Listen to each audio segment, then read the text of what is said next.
Super speedways are usually known for speed, danger, and unforgettable endings. Are you kidding me? Am I dreaming right now?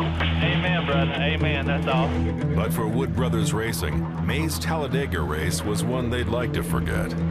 With a failed engine at lap 18, Monday morning's furious unload was weighted with disappointment. Teardown of a stock car is tedious. Each piece of this 3,400-pound machine has to be removed, checked, and possibly replaced. It is then stripped down to its primed gray finish and prepped for the wind tunnel. It's not just the day to do your test, the preparation it's involved, getting there, making all the small pieces and the planning and getting your car prepped to go. It's got to be exactly like it will race. It's got to have an engine in it, and you know, all the fender panels, everything's got to be exactly like you're going to race it. The fact that over 100 hands will touch each race car before it gets to the racetrack, and how different each car is. Even though they look the same, we have the same rules, there are little things that make big differences. Preparation is the key to super speedway success, and that starts with fabrication. Infinite man-hours are spent sanding, priming, painting, and glossing to make the chassis as slick as possible.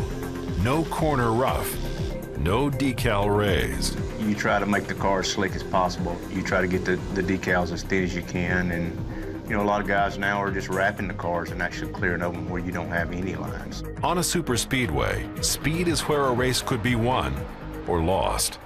And the wind tunnel is where aerodynamicists like Bernie Marcus find speed. Doing today is just a body audit, basically. We're getting this car ready for Daytona here in a couple of weeks, and obviously it came from the Talladega race, and it's been reworked slightly and repainted, and so we're just making some fine adjustments and make sure that everything is sort of back in line where it's supposed to be.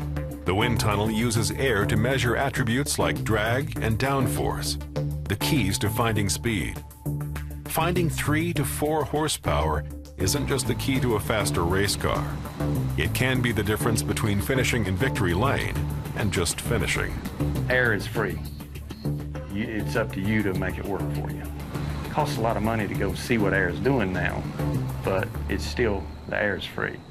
Once the car has been brought back to life for Daytona, it's prepped and loaded to make the 7-hour drive from Charlotte to the birthplace of NASCAR. Once unloaded, it has to be fast. There is no room for miscalculation. This isn't really a communication style track, it's a preparation style track where everything you do at the shop is what pays off once you get here.